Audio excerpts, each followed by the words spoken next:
सुहेल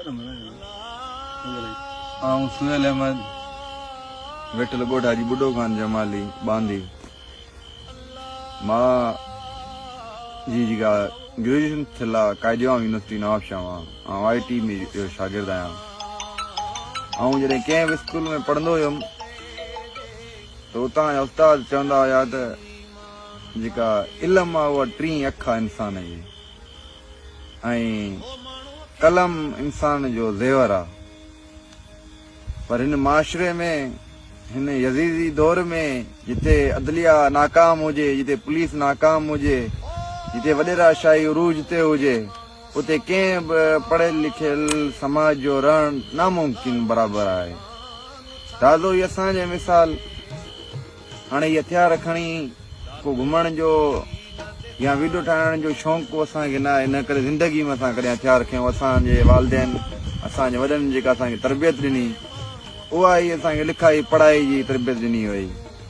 हिन हथियारनि ते खणण ते मजबूर करण वारो बि निज़ाम आहे, हीअ रियासत आहे, हितां जा वॾेर पाई वारा सिस्टम आहिनि, पुलिस आहे, अदलिया आहे, जेके सवालिया निशान आहिनि।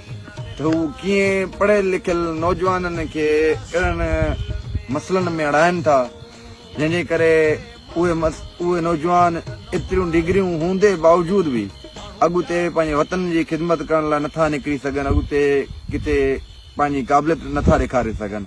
हाणे हिन वक़्तु आउं कंहिं जॻह ते मौजूदु आहियां त मुंहिंजा शायदि सपना हूंदा कि आउं बि के CS ऑफिसर थींदुमि, किथे कमीशन पास ऑफिसर थींदुमि ऐं कंहिं सुठी जॻह ते पोस्टिंग ते लॻंदुमि ऐं उन खां पोइ पंहिंजे पेरेंट्स जा ख़्वाब पूरा कंदुमि, पंहिंजे वालदेन जा ख़्वाब पूरा कंदुमि, ॻोठ हुननि लाइ के सुठो कमु कंदुमि।